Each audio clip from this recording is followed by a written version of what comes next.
Happy Wednesday, everybody. This is Kathy Nordyke. I'm the owner of Drop the Leash Pet Sitting. My mission is to help other women learn how to earn extra income through pet sitting.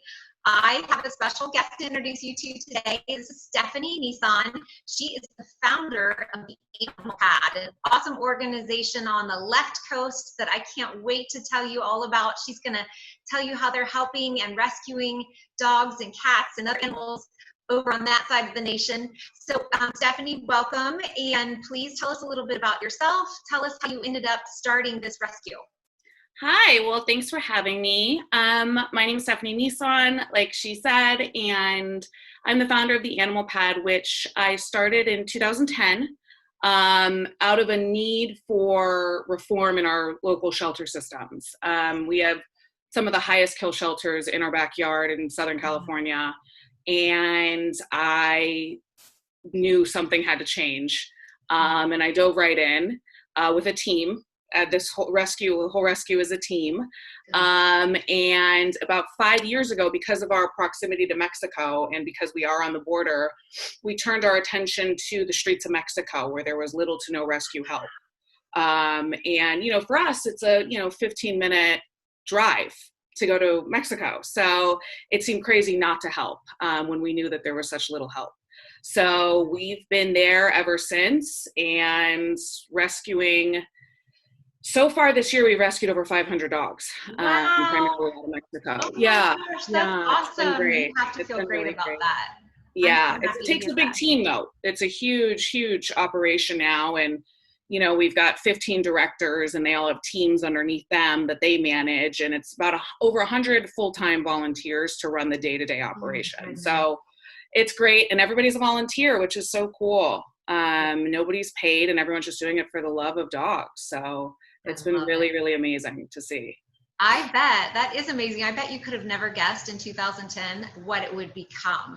Never. I mean, to go from an idea to, 100 volunteers and a team of all those directors, that's amazing. Yeah. So in Mexico, you said, clearly there's a need there. There's a lot less disposable income in that country than there is here in the United States. So less money to spend on taking care of animals.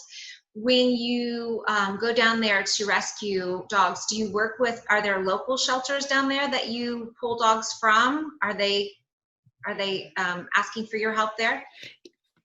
So there's several shelters throughout Mexico. They've got, the Humane Society of Tijuana, not like our Humane Society, so don't let anyone fool you. But primarily we work with, in our operation in Tijuana, which is the closest city to San Diego in Baja California, is we have a really cool rescue network there. We have fosters there that will get the dogs off the streets into their homes, and then until we can cross them across the border. And then there's a shelter in Ensenada that it's a very unique shelter for Mexico. It's a no-kill shelter, but it's completely overrun. They have way more dogs than they can care for, and so a lot of dogs go uncared for. And we bus 60 volunteers down to that shelter to work at that shelter about every 6 weeks. I mean, obviously when we were able to function like normal people. And because the shelter's equipped for about 50 dogs, and on regular basis, they have over 300. Oh. So those dogs aren't getting individual bowls of food or bowls of water. They're not getting one-on-one attention. So every 6 weeks, we take the volunteers down there, we bus them down, which is such a cool thing. It's become such an attraction because we go to lunch after and, we make a whole day of it. But we sell tickets to it to cover the bus and the food. Awesome. And the last ticket sold out in like a minute.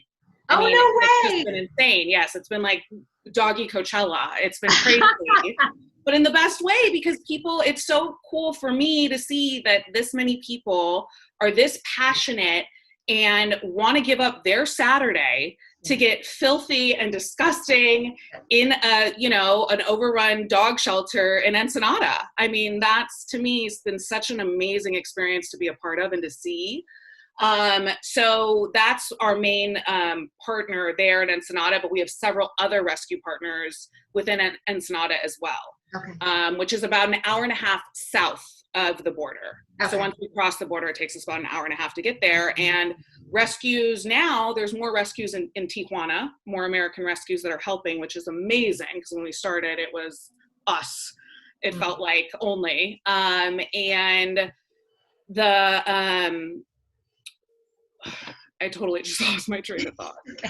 It's okay. There's so much to talk about. That's great. I'm completely overwhelmed by what you've accomplished down there. Yes, That's amazing. It's been really cool. It's been you really all cool. have a huge social media presence. I think that marketing on social media has been your sweet spot. That's how I found you. And I've had the opportunity to look at all of your website, your Instagram, your Facebook presence. It's all so good. And I know that you're reaching a lot of people that way. But if our audience, our listeners out there are like me, a lot of times I see sad pictures, I see happy pictures, I see things that make me want to get involved. What is the fastest, easiest way for us to help the animal pad or the organizations in Mexico who are so overcrowded and overrun and overwhelmed? What can we do to help? What would be your recommendation? So I would always encourage those, instead of going directly to the source in Mexico, to go through an organization like us that has, because there's a whole nother set of issues there when dealing with another country and all of that. So I would encourage people that want to get involved and want to help the shelter dogs in Mexico to, like I said earlier, to go through an organization like us.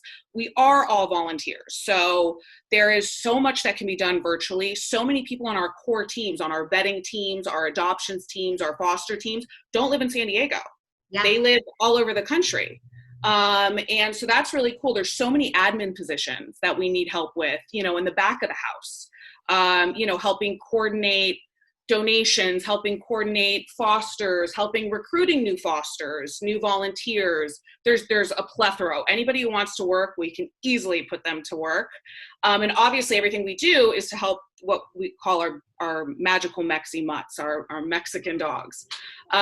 So there's so much. Another thing that we have is our activism wing called TAP Act, which it's designed to, tackle animal rights issues. But the main one and the first one, the reason that TAP Act was born was there's illegal puppy selling that happens on the border. When you're in Tijuana and you are on the border to cross into America, there are vendors that walk up and down that line, because you're sitting there in your car sometimes for hours with underage puppies that, who knows where the mom is. And they're selling these underage puppies for hundreds of dollars. That's horrible. And it's horrible. And tourists are buying them because they don't know any better. And I get it. You see this adorable puppy that this guy just pulled out of his backpack that you want to help. And you think the only way to help him, of course, is to remove that from the situation. Totally a natural assumption. However, simple supply and demand, we keep buying the puppies, they're going to keep supplying them. This has been going on for as long as I've been going to Mexico, which has been, not to age myself, but decades. So it's something that needs to stop. And it's so easy. The way that we see it in terms of stopping it is we need to just get the message out there and to make people aware that, hey, if you're going to travel into Mexico, because it's the whole Mexico border. It's not just TJ. It's just we happen to be the busiest border crossing in the world. Sure. So we see it a lot. But that's a great way to get involved too, because right now what we're doing is we're developing a PSA, because the bottom line, it just comes down to education. Right. It comes down to just letting the tourists know. So what we'd love to see is, a little blurb on on the government tourism website, where it's all the warnings of going to whatever country, but just in Mexico, like, hey, you're going to see these puppy sellers, don't buy them. And here's why. Right. So just education. So we really could use a lot of help with that. And most of the people involved with that are all over the country, actually all over the world. I mean, we have people in Mexico that are helping us with it. So yeah, there's so many ways they can get involved. So if anybody's interested, hit us up on social media. Like you said, we've got a really good following on there. Or go to our website, submit a volunteer application, and our volunteer team will get back to them pretty quickly. Obviously right now we're pretty overwhelmed with everybody being a volunteer and we've rescued more dogs during COVID than we did all of 2019. So we're we're spread pretty thin right now, but we're getting back to everybody in a pretty amazing, timely manner because the team is just so dedicated and so incredible. So yeah, plenty of ways to get involved. It sounds like it. And I love that you said if you don't live in Southern California, if we're not lucky enough to live in Southern California, we can still help and still get involved. I can totally feel the passion in your voice when you talk about this. And it makes me like want to, as soon as we hang up, go volunteer to help people. Good. Well, we'd love to help you. Great stuff. So I have just one last question that I wanted to ask you about. I'm gonna make sure that everyone knows what your website address is, of course, so that they can go check out more information and more about your adoptable pets. Is there any one pet that you want to mention today that maybe you've been looking to place them for a long time, or you know that they're in a bad situation and they really need some help? Yes. So we actually have a dog right now named Pop. He has his own Instagram page. You can see him all over ours. Nice. And he is about 7 months old. He's like an Aussie Shepherd mix. Okay. When he was very, very, very young, he was attacked by a dog in Mexico. And due to lack of medical care, he never saw the appropriate vets and nothing was really done. So he does not have the use of the lower part of his body. And we've sent him to specialists and he's just going to be in a wheelchair the rest of his life, which doesn't slow him down. I mean, this dog is incredible. And he's so sweet. He has no idea anything's wrong with him. He's got fitted with this amazing little wheelchair and he just jams. The other day I saw a video of him running at the beach and it's just the sweetest thing. So he really, really, really could use a home. Obviously he is special needs, but that just makes him more special. Oh, absolutely. We are looking for somebody to adopt him.